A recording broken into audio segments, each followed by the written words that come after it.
राम सैनी उच्च प्राथमिक आदर्श विद्या मंदिर महवा शहर आदर्श विद्या मंदिरों द्वारा संचालित ऑनलाइन कक्षा में आप सभी का हार्दिक स्वागत है। विज्ञान विषय अध्याय 6 दहन और ज्वाला, ये पाठ अपना चल रहा है। इसमें 3 वीडियो पहले हम देख चुके हैं।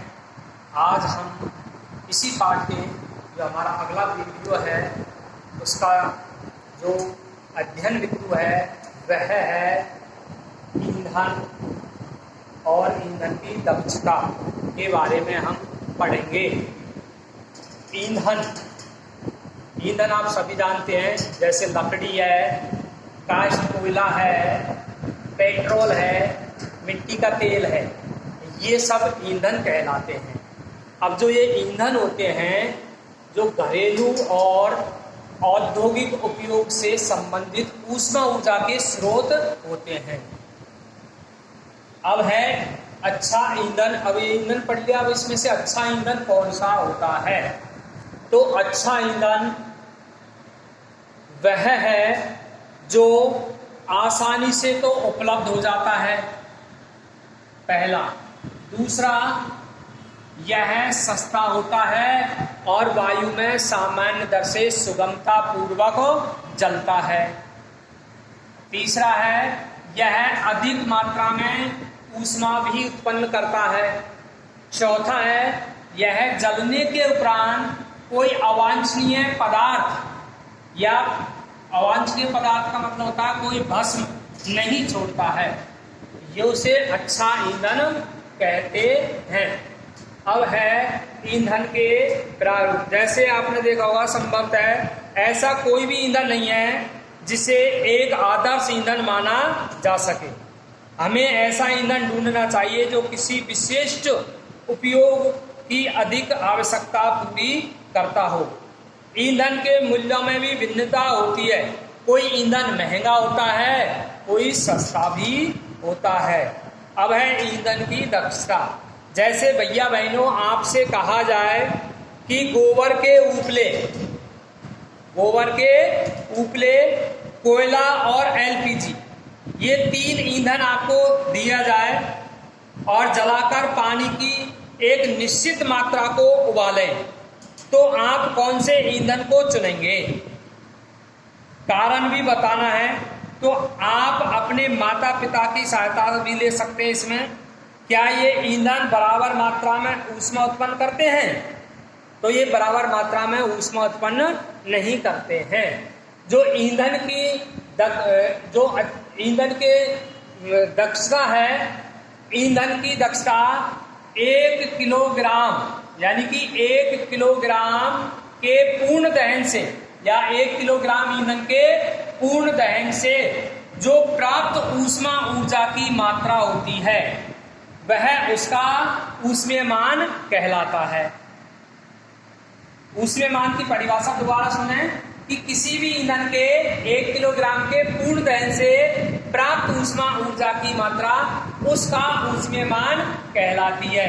और ऊष्मीयमान की जो दक्षता होती है वह ईंधन के ऊष्मीयमान को किलोजूल प्रति किलोग्राम केजी यानी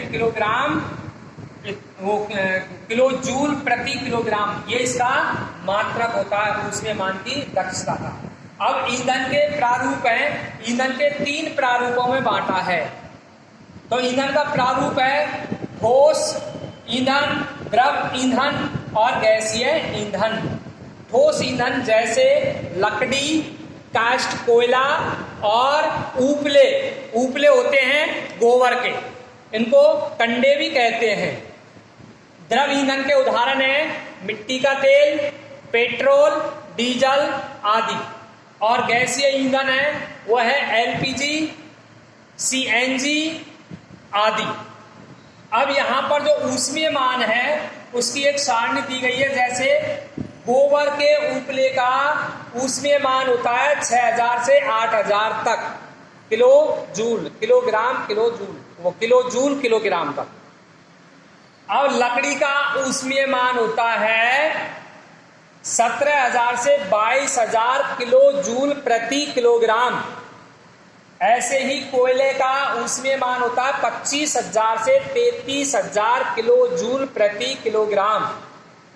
पेट्रोल, मिट्टी का तेल और डीजल ये द्रव ईंधन है। इन तीनों का जो ऊष्मीयमान होता है वह समान है 45,000 किलो जूल प्रति किलोग्राम। इसी प्रकार मीथेन जो गैस होती है इसका ऊष्मीयमान होता है 50,000 किलो जूल प्रति किलोग्राम। ऐसे ही सीएनजी का भी इतना ही होता है 50,000 किलो जूल प्रति किलोग्राम। और एलपीजी का होता है 55,000 किलो जूल प्रति किलोग्राम। जैव गैस का 35,000 से 40,000 किलो जूल प्रति किलोग्राम होता है। और सर्वाधिक होता है हाइड्रोजन गैस का, वह होता है 1,50,000 अर्थात 1.5 लाख किलो जूल प्रति किलोग्राम इसका ऊष्मीयमान होता है। अब है ईंधन के दहन से हानिकारक उत्पाद प्राप्त होते हैं।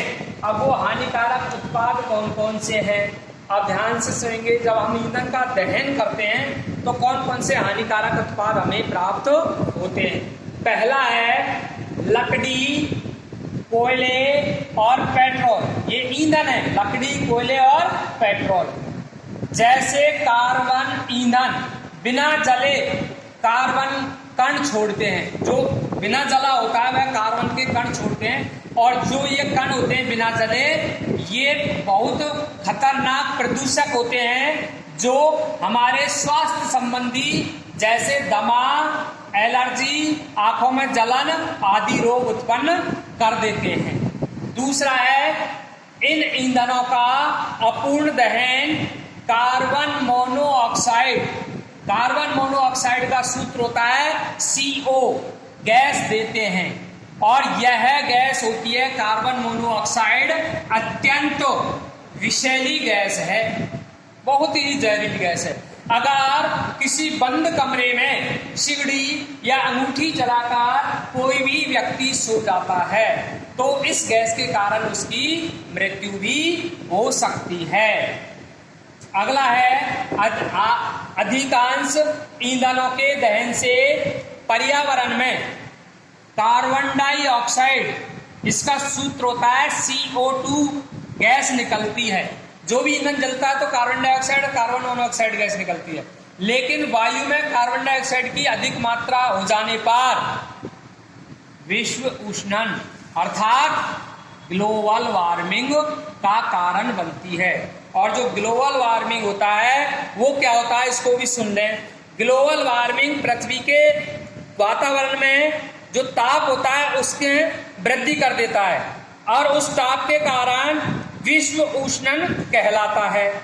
अब इसका नुकसान क्या होता है, इससे हिमनाद पिघलने लगते हैं, समुद्र में जल का स्तर बढ़ता है और तटीय जो क्षेत्र होते हैं समुद्र के किनारे वो डूब क्षेत्र में आ जाते हैं। अब अगला हमारा जो हानिकारक उत्पाद है वो है चौथा, कोयले और डीजल के दहन से सल्फर डाइऑक्साइड, इसका सूत्र होता है SO2 गैस निकलती है। और जो सल्फर डाइऑक्साइड गैस निकलती है यह गैसीय ऑक्साइड छोड़ती है। सल्फर और नाइट्रोजन के ऑक्साइड वर्षा जल में घुल जाते हैं वायुमंडल में से और घुल करके वर्षा जल के साथ हमारी पृथ्वी पर आते हैं जो फसलों, भवनों और मृदा के लिए हानिकारक होते हैं। अब यह पाठ हमारा दहन और ज्वाला यही समाप्त होता है। सभी भैया बहन इन चारों वीडियो को ठीक प्रकार से देखें और कल हम इस पाठ के पीछे के पाठ्य पुस्तक के जो प्रश्नोत्तर हैं उनको हम करवाएंगे। ध्यानपूर्वक सभी भैया देखें। और